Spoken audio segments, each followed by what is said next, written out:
Kia ora tātou. Welcome back to the Wargaming Den.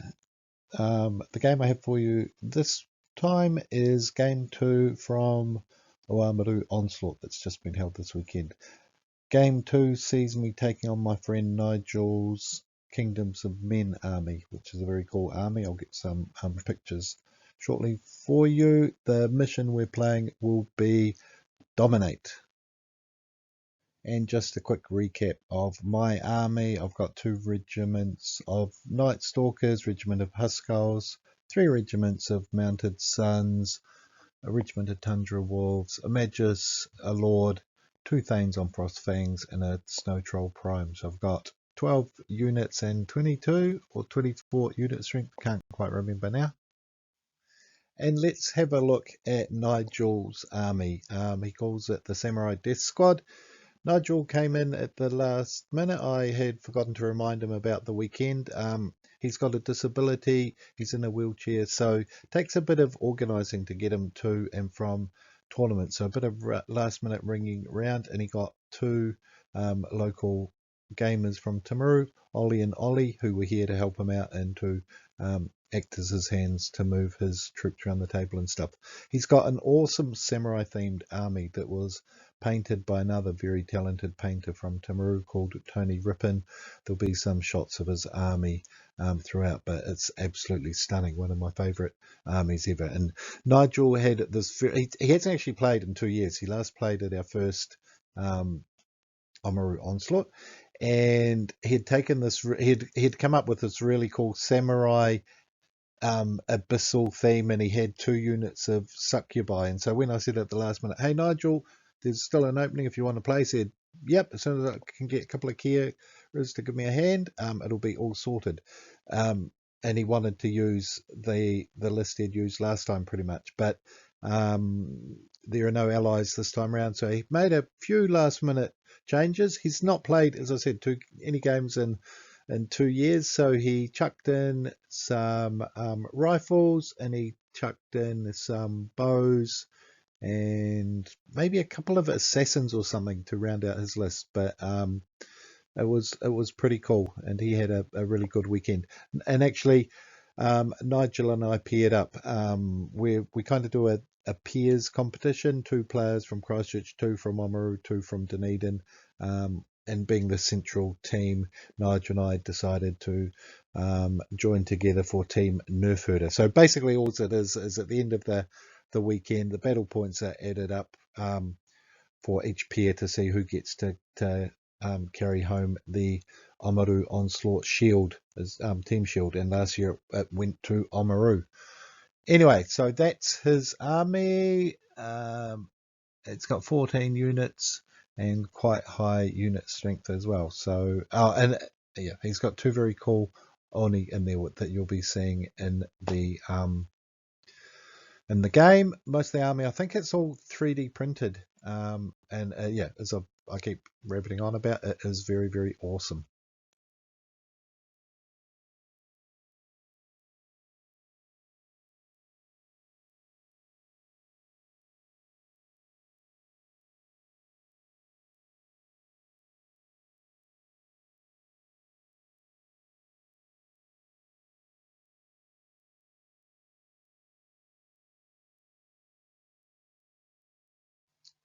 Right, and just before deployment, Nigel had a really good first game against Mark. Mark, along with Gordon, probably our 2 best local players. Mark puts plenty of content up on YouTube showing his games and stuff, and was a bit surprised personally to see that his River Guard came unstuck against Nigel in the first game. I hadn't actually seen Mark lose a game that wasn't a final, so you know, it was a very well played game from Nigel, well deserved win. It was, yeah, 2, but from what I saw, and it wasn't a great deal of it, looked like they had a really good first game. So Nigel came into this one full of confidence, as his samurai had sliced and diced a whole horde of frogs in round 1. With regards to deployment, tried to use as much cover as I could. Had the Mounted Sons here, they could pop up onto the hill, come charging off later on. The other Mounted Sons were here. I've got the stealth bubble nearby. I've got a Thane I've got the Huskars to go through the wood, not ideal, but again, I just wanted to get within contesting range early on if need be. Had the snow troll nearby, and then I've got my night raiders who were behind a wood, so they got stealthy and cover, and I want them to just try and wear down some of Nigel's troops early on. And I've got a bit of a flanking force of a Thane, Mounted Sons, and the Tundra Wolves to come around this way and put pressure on. Bit like last game, I've got a lot more mobility than Nigel. I've got to watch out for his knights and his 2 Oni / giants because they can do a lot of damage. He wasn't sure about Slayer and Rampage, so he decided to take one of each to hedge his bets, which is probably not a bad way to do it. But as I said to him, I think 2 giants are a lot more effective than one. There's just a bit of a force multiplier that takes place, and they are absolutely stunning giants, as I'm sure you'll agree, having a look at this video. He's holding the center with his pike horde. I don't want to throw my knights into there because they'll be ensnared and stuff, so I want to shoot them when I get an opportunity. Then he's got his 2 shooting units over here. They're going to have to advance onto the hill. They're not going to have any cover.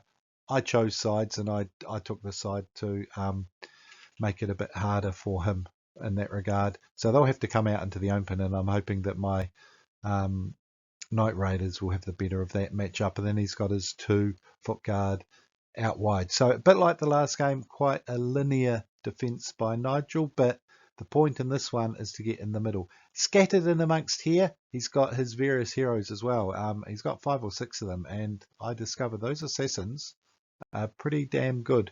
And so, yeah, scattering them in amongst really worked well. But anyway, let's get on with the game.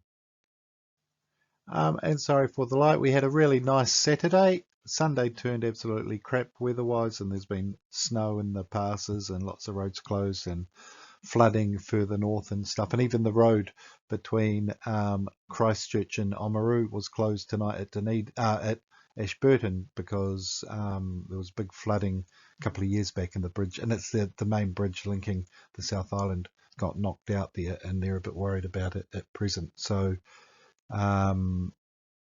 yeah, so really sunny Saturday, but meant that there was a bit of sun in my pictures. But this is the end of turn 1. Now we can see big pile of dice here. As I said, Nigel's in a wheelchair and he needs support to move his pieces because he doesn't actually have arms. So we've got Ollie 1 here who's lined up all his dice. Ollie 2 over here. They load up his shoulder. Nigel rolls into his dice thing.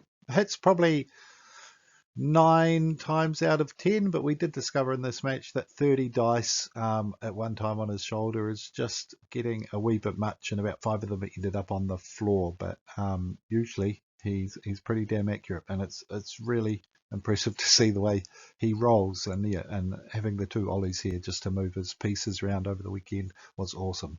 He doesn't let anything stop him enjoying his weekend. So he moved 40. He moved his 2 archer units onto the hill, took some pot shots, missed my guys, moved his Oni in the wood, and came round here with his knights to try and put a bit of pressure on that way and in time. So a pretty standard first move there from Nigel. And what did I do in response? I got my Sons of Korgan just on the hill so that they could see what was going on. But out of 16 of those guys, snuck my Thane forward a wee bit, but pretty much holding the middle. Fired my Night Raiders and also I think the mages and took out the rifle armed shooting unit. So a bit of a relief there, and just popping around this way to put a bit of pressure on the flank here, well out of charge range at this stage, but just wanted to start putting some pressure on. So a typical turn 1 really. And here we go, turn 2. The Oni didn't really move much. These guys pretty much stayed where they were as well. Nigel's main action was shooting with his bows and with his baluster. Put a single wound on these guys over here. I do have some wounds over here too, so maybe that was the balustra hitting them. I'm not quite sure on that. In my turn, just continued advancing a wee bit, lining things up here, continuing shooting, putting a lot of wounds on the bows. Over here, throwing out my lord. He's over 5 inches in front of these guys, so next turn he could potentially charge these guys and chap them up, or if they charge him, and if they kill him, they're still going to need to roll a 6 to hit my sons as well. So just using my lord as a wee bit of bait there, but still we're just testing each other's defenses at this stage. And here we go, Nigel's turn 3. Threw the 2 giants in at my Thane. I don't think my Thane's going to survive this, but these 2 Oni that Nigel's bought are absolutely stunning models, and Tony Rippon has done the most outstanding job painting them. The only thing is, Tony wasn't aware of the basing sizes for Kings of War, so I think they're on about an 8 or 9 centimetre, or might even be a 10 centimetre round base, so he's just saboted them for this game. But as I said, these are very awesome models. Okay, and Nigel has thrown the knights into my lord over here, and he's thrown the 2 giants into my Thane. Still holding back with his main pike block here, and he's still on the hill shooting, and he's just moved to try and protect himself against the mounted sons over there.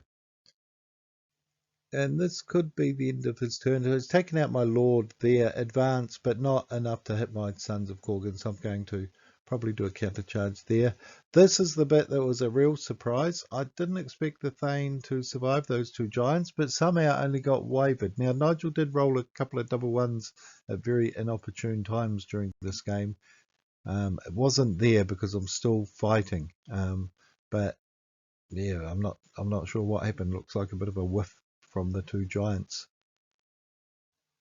Okay, so this is just at the start of my turn, and there are some shenanigans. The obvious charge is here against the knights, but also I've got a flank charge here against the giant.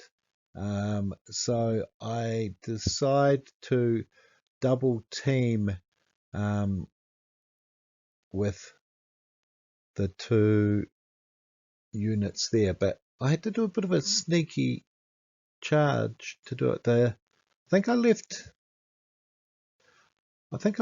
the Thane there. The Huskarls, they were hindered, but they charged the other Oni just to hold him up. I wasn't expecting to kill him.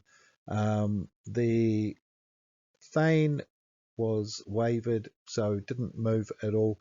And then I did the new sneaky kind of charge thing. So they charged into the flank of the Oni, and he had enough room there to swing and charge in here, and then they shifted aside. So that Oni ended up facing, what, 36, 48 dice from some very angry sons of Gorgon. So I don't think that one's going to survive somehow. And sure enough, put a few wounds on here, killed the other one, and then turned to face with both of those units. My shooting had taken care of the bow unit, and I think may have taken out something with the Thane here, and chucked the tundra wolves that were hindered and the mounted sons, and killed one of the foot guard here. So pretty successful turn for me. Okay, things are definitely hotting up now. The knights have turned round. They weren't in charge. They didn't have the right angle to be able to see me to charge, though. Oni is charging back here.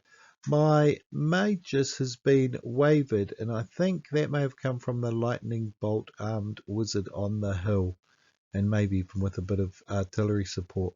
And I've been trying to plink now at the large block of pike armed soldiers here, And I think I may have moved forward to try and do an Alchemist Curse. And over there, there's nasty characters, and that's where I'm starting to find out how nasty the characters are. May have even been an assassin throwing daggers as well. There was a lot of characters. I was like, whoa, they actually combine really well.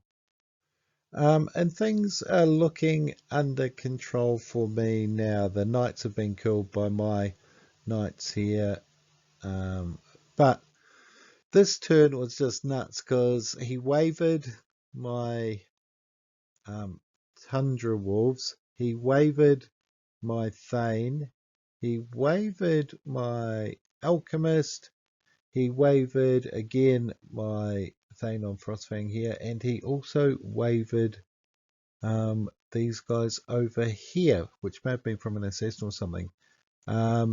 And it may have been this turn, but one of these turns he rolled a couple of really unfortunate double ones, and it may have been the Huskarls against the Giant, I think. But I mean, yeah, it was like plink, plink, plink, plink, plink. Lots of wafers, but not a lot of things killed on my side. So it's looking, pretty good from the middle here, but I still do have to deal with this thing, and the characters are being a real pain. So I think it's shifted, the balance is shifting in my favor, and I hope these pictures haven't shown that it looked like it was one-way traffic, because it definitely wasn't. And here we go on turn 5. Nigel's thrown his foot guard in against my mounted sons. The other guys are wavered. I think he's been plinking with characters again.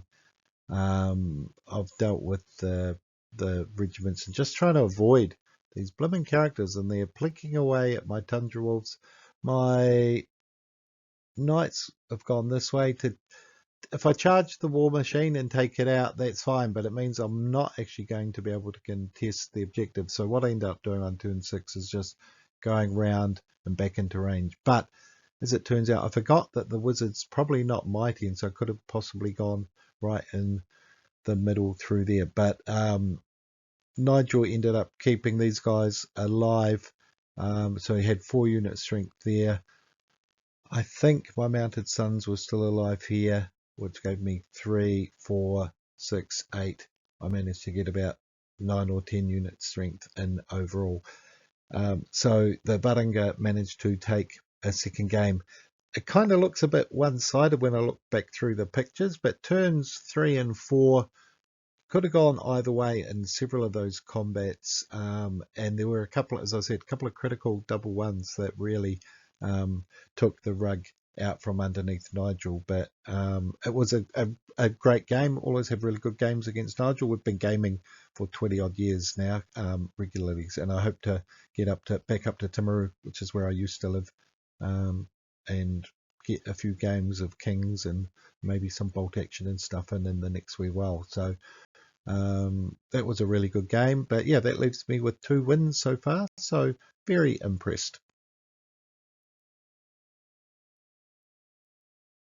Okay, 2 wins from 2 games, so I'm up against Jeff in the final game of the day and his Ogres. I played Jeff a few weeks back down in Dunedin, and his list has changed a wee bit since then, so let's have a look at what he's bringing. He is bringing just 1 unit of shooters this time. He's taken the Hunters with the Brew of Haste, which is an awesome combination, turns them into basically medium cavalry with ensnaring. They are a very handy unit.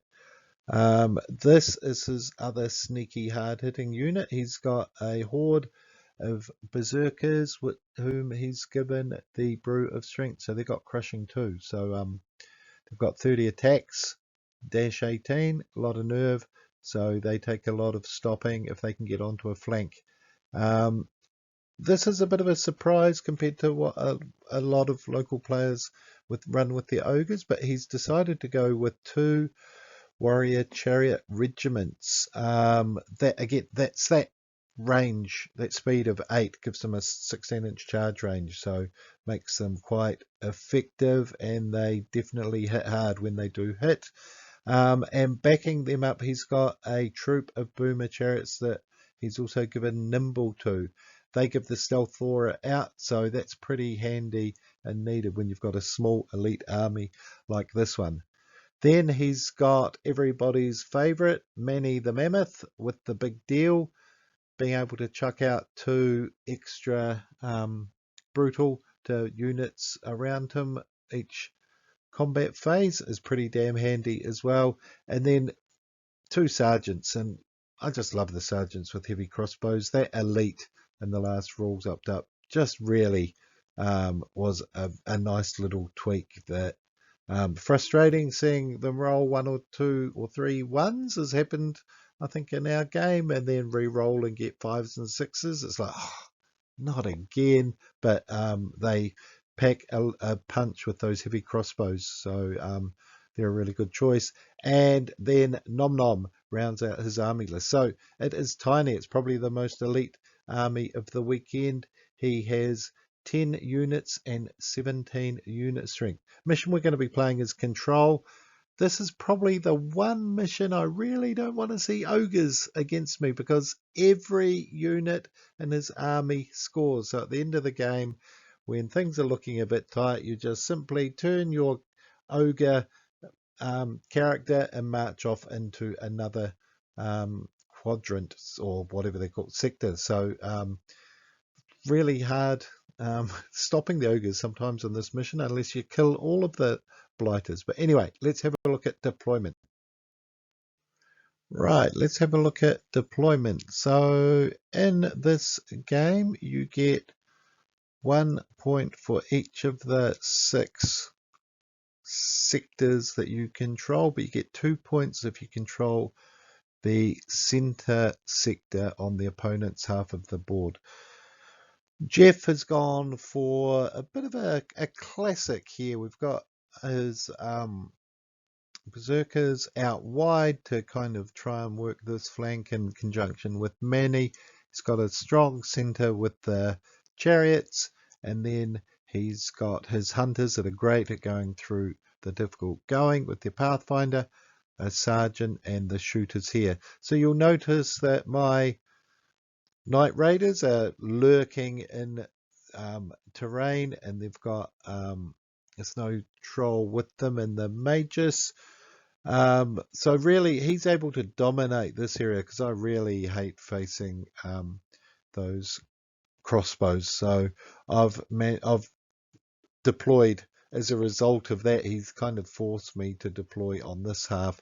I was actually going to deploy this unit here, because I wanted to go kind of around both sides of this building, but just having his shooters there kind of forced me to tuck them in behind here. So I'm a bit narrower in my frontage than I wanted. Chuck the Thanes into the woods. They don't really mind that. I put the Huskarls behind the wall here, because when I deployed them early on, I wasn't sure whether the hunters might have been, the shooters might have been going here, so I wanted to give them a bit of cover, but it did mean that they were going to be hindered going if they charged after going across there.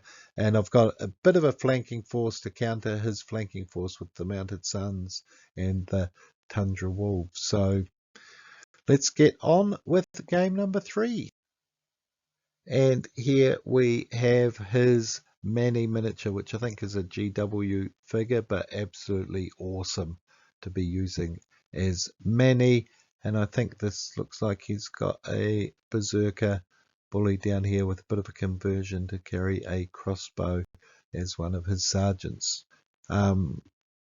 Jeff's another very talented gamer, and he does lots of conversions and stuff with his army. So yeah, really cool army to fight. Okay, turn 1. The Ogres went first, and being a small, powerful, hard-hitting army, they just went as far forward as they could. Hunters into the woods over here. Stayed back with his shooters to plink away over here. He put a couple of wounds on my Mounted Sons over here, and I think that may have been from Nom Nom with a lightning bolt. The chariots charged forward in the middle, and the Manny with the berserkers came forward as well. In my turn, I came forward with the Tundra Wolves, Made a bit of a mistake here. I didn't measure that and ended up being far too close, and opened myself up to a charge from those guys there, which was far from ideal. Went over the wall with the Huskals. Didn't want to get them caught on the wall. Put me just in charge range of Manny, but I rated myself to take that charge if it did happen. I've got my two Thanes there anyway. The idea being maybe he'll come charging in potentially, and then we'll kind of chaff him up a bit, and then we'll hit him. However, what I really should have done, and you'll see this next turn perhaps, is if you're going to do something clever like this, is actually maybe stay back a wee bit and use a Thane as bait. He's 135 points, he's 235 points. So I really should have thought that one through as to what unit I was going to use as bait. Just stayed back here and trying to put some wounds on the shooters as quickly as I could, and lightning bolts as well around here. So typical turn one, bit of shooting, not too much damage to either side, but we're set up for a very brutal turn two. And the wheels kind of fell off a wee bit early on for me. Manny took that charge, smacked into the Huskals and destroyed them, and then repositioned himself here. The Berserkers just had enough range to hit my Tundra Wolves, smacked them, repositioned themselves here. So my Mounted Sons can either go for the Berserkers, which are going to, it's going to be a hindered charge there, so don't rate myself to destroy them, or could potentially go into the flank of Manny here. He also threw his chariots forward. The Boomer chariot, again, I was just too far forward, and he it's about, just under 16 inches, which is its charge range, but enough to smack them into here, chaffing them up, charged in at my Thane with his other regiment of chariots over here. I got myself blocked up here behind. I was wanting to turn to support this way. Threw his chariots in at my Night Raiders, but because it was difficult going, I took a few wounds but survived that. So turn two, and that was a big smack in the face by the Ogres. Right, so how do you respond to that? I charged in at Manny with the Mounted Sons, took him out, 36 dice in the flank there. The two Thanes took on the chariots over here, flank attacks there, frontal attacks, and the other chariots, the other Mounted Sons took out the Boomer chariots. So I just moved back a bit here, hit the Night Raiders in the flank there and in the front, and also through in the Snow Troll Prime, and I managed to waver that chariot unit. The Hunters, though, because I wavered them, I think I needed a 4 to kill them maybe, and I rolled a 3 if I've got that right. It could be the wrong game, it's a bit hard to remember, but it was something like that. I didn't need to roll very high and took them out, but because I wavered them instead, that meant that the Hunters were in prime position to take out those Night Raiders. What's that? 54 dice in the rear. Yeah, that's not going to go down very well at all. And I think my wizard's around here somewhere, lightning bolting over in that direction. Nom Nom's just lurking around here, being a pain as well. So turn two, lots of carnage. That's probably the best way to describe it. Bottom of turn 3, and things are just getting downright silly. The Berserkers are here. We've got some Mounted Sons have followed up into there. I've got a Thane. There's a Sergeant here as well. That side is just completely gone. Managed to get rid of the chariot in my turn, and I also got lucky shooting a lightning bolt or something to take out the shooters. Rolled great nerve checks. So I rolled something like a 10 and 11 and killed them. They only had, I think they might have 5 or 6 wounds on them. And I've also got my mages here out of their arc to try and alchemist curse in future. But yeah, the Night Raiders died. The trolls just trying to turn to face them. So suddenly I've got the end of turn 3. I've got 1, 2, 3, 4, 5 units left on the table, and Jeff's got 1, 2, 3, 4, 5 left on the table as well, but all of his are scoring units. Okay, turn 4 and the carnage continues. We've still got a sergeant down here. We've got the hunters who are unwounded. I think... Oh, okay, so he charged my trolls, did some damage, and rather than fighting him, I'd used my nimble and then backed off, trying to allow him, to attack me next turn, just to slow things up a bit, because I wasn't going to do much in the way of damage, and I was going to be hit in the rear. I was just trying to make sure I was on the front of everybody. Maybe not the ideal tactic. Would have worked better if these guys got hindered in the fields, but they don't. And I was sneaking around the back here, just trying to get some alchemist curses to try and do something, but I just don't have enough unit strength left. The troll's going to die. That's going to leave over here. I've got some mounted sons, and I've got the Thane. We've been both doing some really sneaky shenanigans, though, getting out of each other's charge arcs, and the sergeant over here has been sneaking around. Nom Nom's been just hitting me with lightning bolts and bits and pieces. So I've got 3 scoring units. One of them's going to die, which is going to leave these 2 units and an alchemist curse bearing mage trying to deal with him. That's not going to happen. So he's got at least this quarter, and potentially can get over and grab the 2 strength one as well. I've got this quadrant, so that's 1 point to me, but there's another point there potentially if he goes back, and another point there. So I am pushing stuff uphill rather rapidly to try and salvage anything out of this at present. Turn 5 with most of our armies dead. Not a heck of a lot happened. I think I charged in here and killed the sergeant, hopefully, and not much happened over there. I think my troll died. So didn't leave much left on the table at all for turn 6. And going into turn 6, not much happening. Yeah, he turned off my wizard over there and wavered him. Took the 2 point quarter, so that's 1, 2.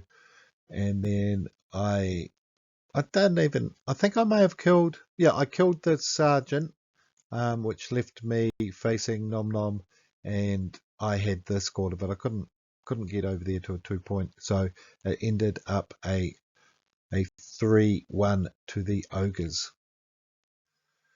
Crikey, that was a brutal, fast and fun game. Made a couple of mistakes on turn 2 that meant that I got charged my Tundra Wolves and also my mounted sons by the Boomer Chariots, and even the Huskarls probably a bit more thinking about it, should have put the Thanes in front, but Jeff saw those mistakes and he just smashed me as a result of that. I was playing catch up, and because all of his units scored on control, made it hard to get those back. But turns 2 and 3 were just a bloodbath. It was awesome. Thoroughly enjoyed the game. So at the end of day 1, Jeff is in the lead with 3 victories. I'm in the top 2 or 3 maybe, with 2 wins and a close loss, but yeah, I've just absolutely enjoyed the day. 3 really good games going into it. My Varangur had a lot of losses, so I was really glad to actually pull things together and play some really good games against some fantastic opponents. So that's the end of day one. Thanks everybody for watching. I will try and get day two's results, the last two games, out in the next day or two. Just see how work is the next tomorrow and the next day. Hopefully I'll get a chance to. But yeah, enough waffling for me. Thanks for watching. Have another report soon. Ka kite anō. Take care, everybody.